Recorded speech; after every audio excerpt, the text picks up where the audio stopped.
Welcome to r/Today I F'd Up, where this family post about their granddad sadly passing away on Facebook to all of their friends. But in reality, he's very much still alive, as they soon find out. Today I F'd up by not double checking to make sure grandpa is dead.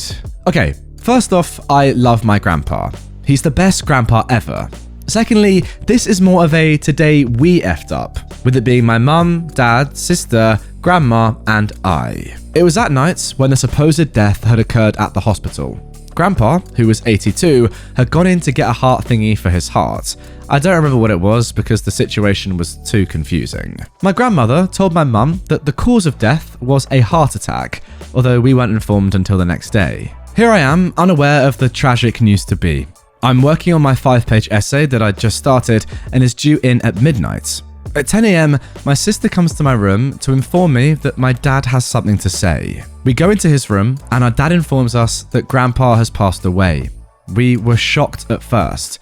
My first response was, every 5 minutes. We all hung out on the bed, slowly processing the news. Then, as the news sank in, the tears began to escape. My sister sobs while I try to console her, with me silently sobbing on my own. Many thoughts had gone through our minds. Like, how was grandma going to cope, since she had Alzheimer's and needed someone to be there for her? Later in the day, grandma came by and picked me and my sister up to go to a play, in order to take our minds off things. Grandpa was supposed to go with us that day, but, well, you know. After the play, I volunteered to stay over at grandma's house and keep her company. I packed up some blankets and a pillow, along with mum's laptop, to finish the rest of my 5-page essay, which I finished at 11:50 p.m, about 9 minutes until the deadline. That sounds a bit like me. Then, me and my grandma enjoyed some strawberry ice cream that grandpa had just bought and never got to enjoy. Saturday. It's morning and I'm on the laptop, working on more of my finals. My parents arrived to help sort through grandpa's stuff and clean because grandpa was a bit messy. We sorted through his clothes first and put almost all of it into bags to send to Goodwill. It was very emotional for us, but mostly for her, as she reminisced on her memories with grandpa. Mum had posted on Facebook informing distant relatives and friends that grandpa had passed away. Later in the day, I treated grandma to lunch, and just me and her went to another play with darker themes than the one from the night before. This was a play that grandma and grandpa were going to go to, but I volunteered to go with her instead. Now the play was great, but I had to go home soon so I could work more on finals. Grandma drops me off at home and I make sure she's going to be okay for the night. She says she will. We both hold each other and cry for a bit before she leaves. Later in the night, I distracted myself with work. Sunday. I wake up. It's the new normal. I've just one grandparent left now. The day before, Mum brought up that me or my sister might need to move to live at grandma's house sometime in the future because she has early stage Alzheimer's and she just can't live alone. As I'm working on my finals, Dad texts me that he has some news. He calls me to come to his room. I'm nervous because I'm thinking that maybe something happened to grandma while we left her alone. So, here I am at Dad's doorway. I'm asking him if everything is alright, and is there news about grandma? Is she okay? My heart sinks as I wait in anticipation. Dad says to me, no, it's not about grandma. It's about grandpa. So, my aunt got a call from grandpa's cell phone, and he was asking where grandma was because she was supposed to pick him up from the hospital, and she isn't answering his calls. Holy moly, what? So apparently, grandpa is alive. We have no idea how this happened. Mum theorizes that grandma might have jumped to conclusions because he wasn't in his room. From what I've heard from grandma, she said that a nurse had told her that he hadn't made it. It might have been a combination of things that led to this whole miscommunication. The story also keeps changing, so I might update on it when things get clearer. Mum and her 2 sisters ended up scrambling to inform everyone on Facebook that grandpa is in fact not dead, which was fun. It feels so surreal right now, like I just lived in 2 different realities. One where grandpa died and the family grieved, and another where he survived. So now I gotta ungrieve his death.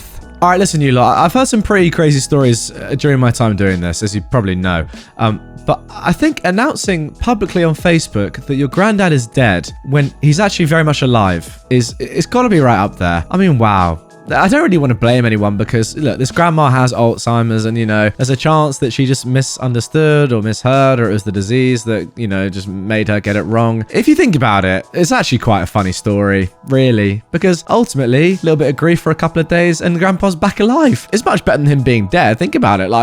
See it as positive. We thought he was gone. That was sad. Now he's back. Hooray. Now moving on to our next F up.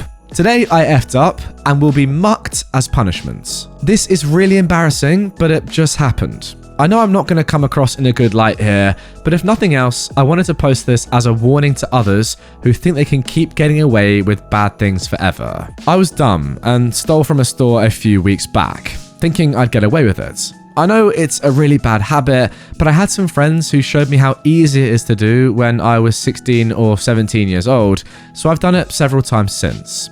I only got caught once, at 17, and basically just got a slap on the wrist. So I guess I learned that I wasn't risking very much by doing it. Well, the next day, 2 officers showed up at my door and said they had footage of my theft.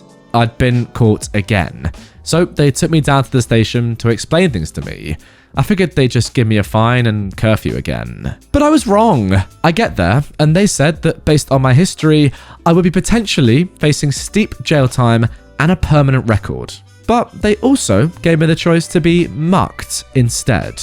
Now, being mucked is a semi-official punishment, still used in some places in my country and several other parts of Eastern Europe, from what I've been told. It's just a one-day punishment, but basically, you're taken to a cowshed, sat down and immobilized in a corner, and then several shovelfuls of cow manure are shoveled onto you. You're left there to suffer, and they come back to release you at sundown. Wow. It's not codified in law, and I do have the option to decline it, but it doesn't seem like much of a choice, if the alternative is potentially a year in jail and more. They said if I submit to be mucked, the formal charges would be dropped. It's a way for local police departments to quickly and cheaply deal with cases. And they said the only reason they're offering it to me is that they're confident this will stop me from further reoffending. So, I reluctantly agreed.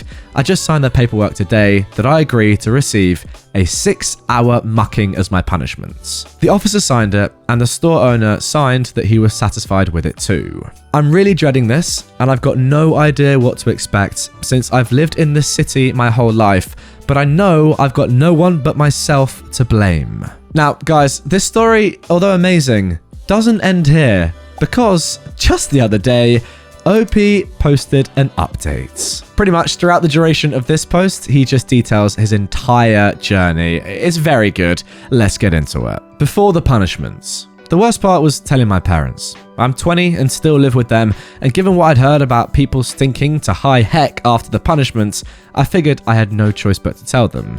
They were surprisingly calm about it, basically saying, well, I guess we couldn't teach you properly not to steal, so we'll see if the cows can. Don't expect much sympathy from us.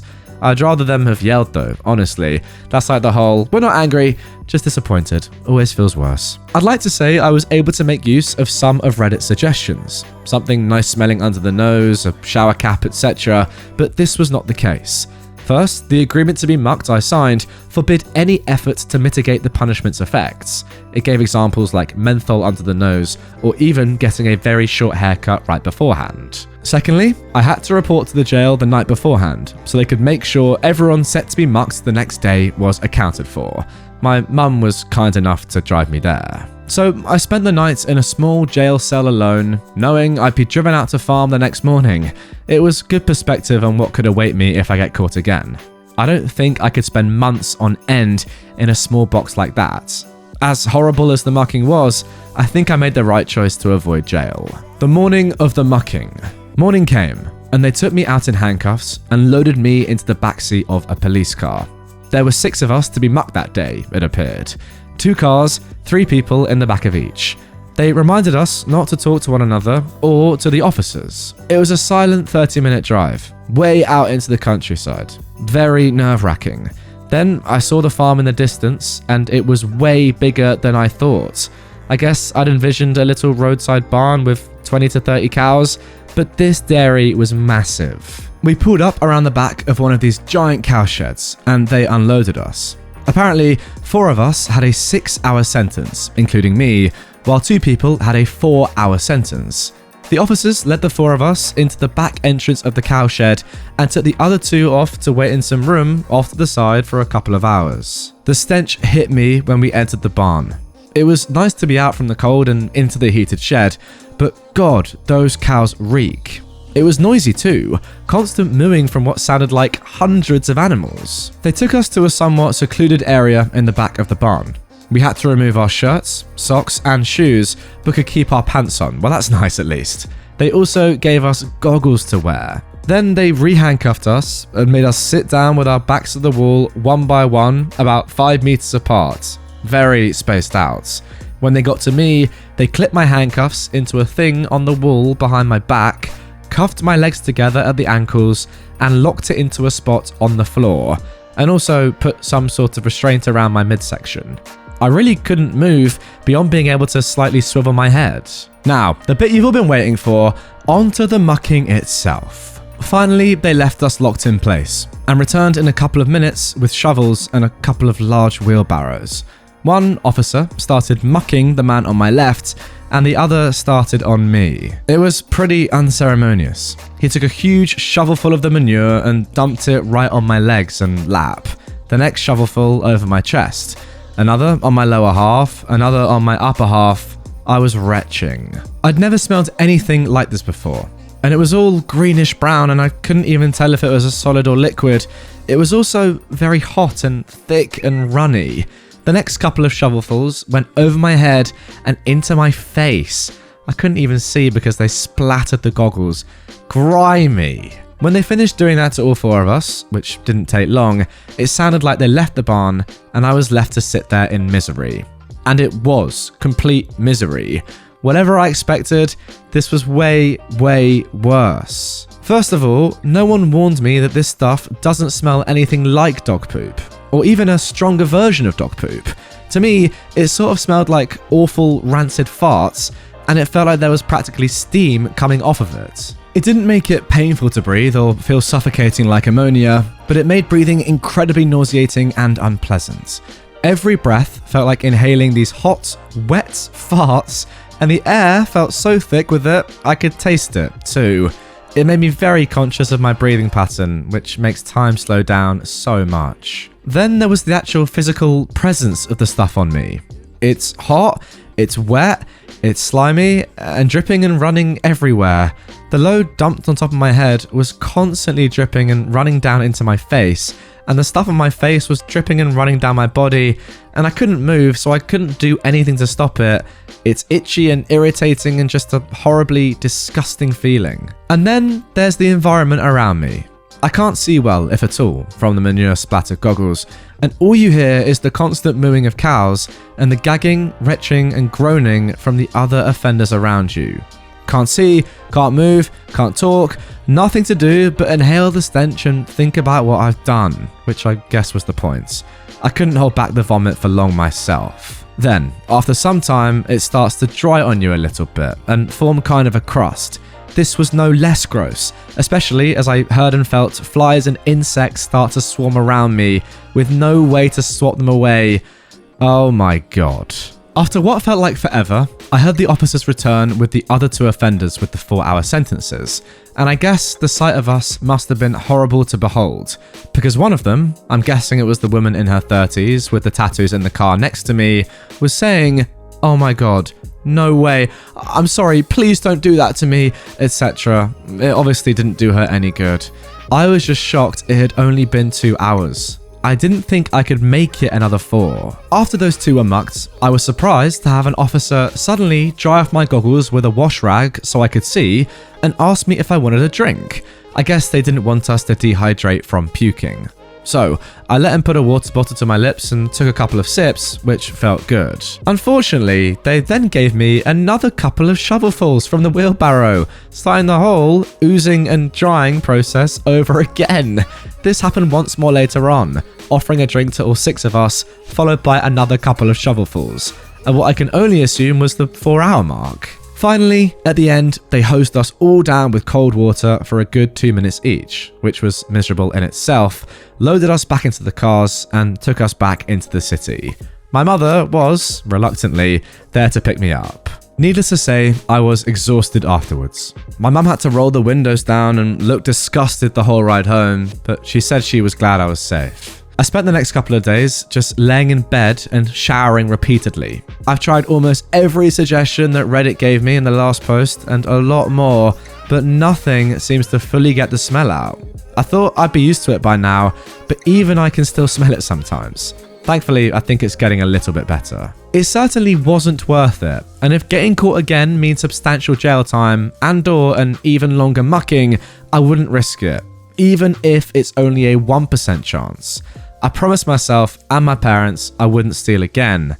I hope I can keep that promise. And I guess thinking of that awful smell and feel of manure if I ever start feeling impulsive will hopefully be enough to keep me straight. Guys, get in the comments down below, what would you do to avoid a prison sentence? Would you do this? I'm not gonna lie, I definitely would, but it does still sound absolutely horrific. The thing is though, I think there are actually very few things that I wouldn't do that took less than a day compared to having to actually go to prison. Like, yeah, it's obviously a very horrible experience, 6 hours of absolute hell, and the smell continuing to linger for days and days and maybe even weeks and weeks is not nice. But then again, I'd much rather that than go and have to, be in prison for a year. So it's a short-term sacrifice for a long-term gain, in my opinion. But hey, let me know what you think. Maybe you'd rather not have poop shoved on you. Maybe not. I also have just done a little bit of research into mucking to make sure it was a legit thing and that the story was legit. It is legit, funnily enough. I mean, I'd never heard of that before. Let me know down below if you come from a country where this actually does happen and if it's commonplace. Because honestly, having to do mucking instead of going to prison for a year sounds like a pretty good plan, especially if it stops people like OP from stealing and, committing minor crimes again. Yeah, I'm all for it. It's a pretty disgusting thing, but if it gets the job done, fair enough. Anyway, guys, that is going to do it for this episode of r/today I effed up. But if you don't click on this episode right now, you're going to get mucked. All right? And it won't be for 6 hours. It'll be for 12. I'll make sure of it. So don't go anywhere. Click this. Have you clicked it yet? I have to say, if you're listening on an audio platform, you're probably very confused. I don't care. Click this.